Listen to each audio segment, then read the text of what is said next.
ఉన్నాం, డెవలప్ చేస్తాం. నాగార్జున యాదవ్ గారు, గతంలో 3 రాజధానులు అన్నారు. మా ఓటమికి అది కూడా ఒక కారణం మీ పార్టీ నేతలు కూడా మాట్లాడారు. అలాగే ఇప్పుడు అమరావతికి సంబంధించి మేము అమరావతి రాజధాని అమరావతిలోనే ఉన్నాం కదన్న అంశాలను కూడా గతంలో ప్రస్తావించారు. ఇప్పుడు కొత్తగా మావిగన్ వర్సెస్ అమరావతి అంటున్నారు. రేపు ఎన్నికల ఎజెండా అదే అంటున్నారు. అంటే ఎప్పటికప్పుడు రాజధాని విషయంలో ఇలా స్టాండ్ మార్చుకుంటూ పోవటం అనేది కరెక్టేనా? ఆంధ్రప్రదేశ్ ప్రజలు వాళ్ళ మనోభావాలు అనేవి వైఎస్ఆర్ కాంగ్రెస్ పార్టీకి పట్టవా?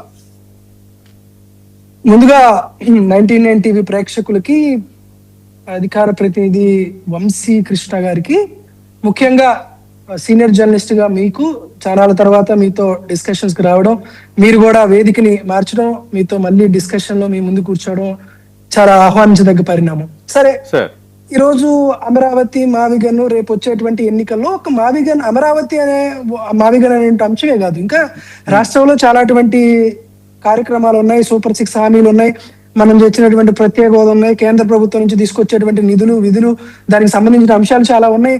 స్పెసిఫిక్ గా అన్ని రకాలైనటువంటి అంశాల్లో కూడా వచ్చే దాంట్లో ఎన్నికల్లో పోతాం. సరే, మేము కూడా హిట్లరు, ముస్సోలిను, డర్టీయెస్ట్ పొలిటీషియను అలాంటి ప్రజలందరూ అనుకునేటువంటి చంద్రబాబు నాయుడు గారిని ఉద్దేశించి మాట్లాడుకునేటువంటి మాటల పైన నేను కూడా మాట్లాడను. కాబట్టి చాలా స్పష్టంగా అమరావతి విషయంలో వైఎస్ఆర్ కాంగ్రెస్ పార్టీ స్టాండ్ మొదటి నుంచి చాలా క్లియర్ గా ఉంది. మొట్టమొదటి నుంచి కూడా ఒకటి, జగన్మోహన్ రెడ్డి గారు అసెంబ్లీలో దాన్ని ఆహ్వానించినప్పుడు సగం బిట్ ప్లే చేసి సగం మాట్లాడుతున్నారు. జగన్మోహన్ రెడ్డి గారు 30,000 కాదు 50,000 ఎకరాలు ఉండాలి అన్నది కూడా స్పష్టంగా ప్రభుత్వ భూమి అని ఉండాలి. కరెక్టే కదా సతీష్ గారు? మీరు కూడా కావాలంటే బిట్ మొత్తం ప్లే చేయండి. దురదృష్టవశాత్తు మరొక మీడియా ఉండదు కాబట్టి ఆ సగం బిట్టే క్లారిటీ చేస్తారు. That is first thing. రెండోటి, వైఎస్ఆర్ కాంగ్రెస్ పార్టీ మొదటి నుంచి కూడా ప్రజల నుండి, రైతుల నుండి దుర్మార్గంగా దాష్టికంగా తీసుకున్నటువంటి ఈ ల్యాండ్ పూలింగ్ ని వ్యతిరేకించాం. అది రెండో పాయింట్. మూడో పాయింట్, వైఎస్ఆర్ కాంగ్రెస్ పార్టీ ఏదైతే మీరు చేసిన 2 సార్లు తీసుకొచ్చి నరేంద్ర మోడీ గారి చేత శంకుస్థాపన చేశారు. మొదటేమో ఆయన తీసుకొచ్చినటువంటి మట్టి నీళ్లు చాలా ధర్మ పవిత్రం అని చెప్పారు. తర్వాత మోడీ త్రో సమ్ హిట్ హట్ అట్టిని ఏయో మాట్లాడారు. మోడీ గారిని ఎన్ని బూతులు తిట్టారు మీరు కూడా చూసినట్టున్నారు. తర్వాత మోడీ గారిని భుజానికి ఎత్తుకున్నారు. మళ్ళీ ఈ మధ్య రీసెంట్ గా చంద్రబాబు నాయుడు గారు 35,000 ఎకరాలు ఎన్ని చిన్న మున్సిపాలిటీ అయితే మరో 50,000 ఎకరాలు తీసుకుందాం అన్నారు. దాంట్లో వాళ్ళు మార్చారు. 3 రాజధానులను ఇచ్చినా, మావిగన్ అని తీసుకొచ్చిన ప్రతి దాంట్లో కూడా అమరావతి ప్రాంతం అంతర్భాగం. అసలు అమరావతి అంటారు నాకు అర్థం కాదు. ప్రతిపాదిత చంద్రబాబు నాయుడు గారి రాజధానికి అమరలింగేశ్వర స్వామిని ఉన్నటువంటి అమరావతికి మధ్య పోలిక ఏంటి నాకు అర్థం కావట్లేదు. అమరావతి అంటే ఎక్కడ? మీరేం చెప్పారు? విజయవాడ, గుంటూరు పరిసర ప్రాంతాల్లో మధ్యలో ఉన్నటువంటి ప్రాంతాన్ని మీరు ప్రతిపాదిత రాజధాని చేశారు. ఇప్పుడు కూడా మనం ఏం చెప్తున్నాం? మచిలీపట్నం, విజయవాడ, గుంటూరు ఒక క్యారిడార్ గా, క్యాపిటల్ క్యారిడార్ అనుకున్నాం. మీరు వ్యతిరేకమా? ఇప్పుడు అమరావతికి మేము వ్యతిరేకం అని చెప్పలేదు కదా.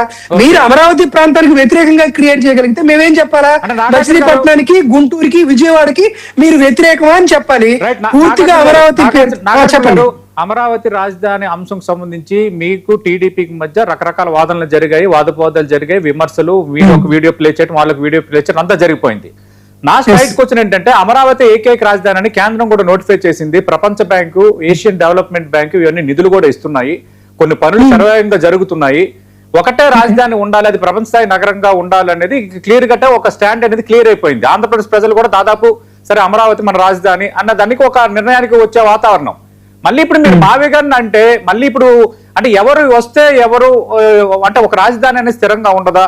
ఒకరు వస్తే ఒకటి, మరొకరు వస్తే మరొకటి. అది కరెక్ట్ విధానమైన ఒక రాజకీయ పార్టీగా మీరు పరిపాలించిన పార్టీగా? అవును సార్, నేనేమంటున్నాను, మీరు చంద్రబాబు నాయుడు గారు ఏం చెప్తారు? ఆంధ్రప్రదేశ్, ఉమ్మడి ఆంధ్రప్రదేశ్ రాష్ట్రంలో హైదరాబాద్ ని ప్రపంచ పటంలో తనే ఇరికిచ్చారని చెప్తాడు. ఉమ్మడి ఆంధ్రప్రదేశ్ రాష్ట్రానికి ఆయన ఎన్నాళ్ళు ముఖ్యమంత్రిగా ఉన్నారు? 9 ఏళ్ల పాటు ముఖ్యమంత్రిగా ఉన్నారు. సరే, ఈ రోజు 9+ ఇంకొకటి ఎక్స్ట్రా 2029 దాకా చంద్రబాబు నాయుడు గారు ఉంటే మధ్యలో డూప్లికేట్ సీఎం గాని ముఖ్యమంత్రి గాని అవ్వకపోతే 10 ఏళ్ల పాటు ఉంటారు. ఈయన అమరావతిని కూడా ప్రపంచ పటంలో ఇరికిస్తారు కదా.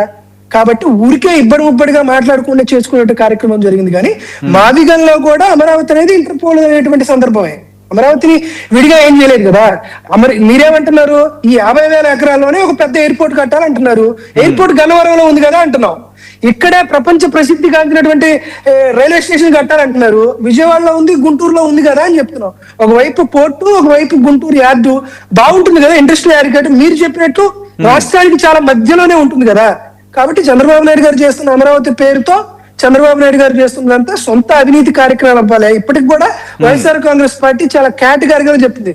చంద్రబాబు నాయుడు గారు తన ఇల్లు కట్టుకుంటున్నారు కదా సార్, చంద్రబాబు నాయుడు గారు కట్టుకుంటుంటే ఇల్లు కూడా క్విట్ ప్రోకో ద్వారా కట్టుకుంటున్నామని చెప్తే వైఎస్ఆర్ కాంగ్రెస్ పార్టీ ఈ రోజుకి చంద్రబాబు నాయుడు గారు కానీ, చంద్రబాబు నాయుడు కుటుంబ సభ్యులు కానీ, జనసిస్ ప్రైవేట్ లిమిటెడ్ సంస్థ కానీ, అలానే కట్టిస్తున్నటువంటి SRR ప్రాజెక్ట్ కానీ వాళ్ళు ఎవరు కూడా నోరు తెరిచి లేదు మేము క్విట్ ప్రోకో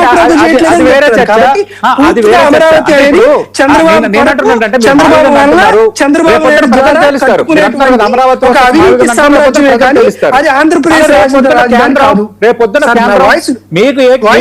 అమరావతి ఆంధ్రప్రదేశ్ ఏకైక రాజధాని అమరావతి.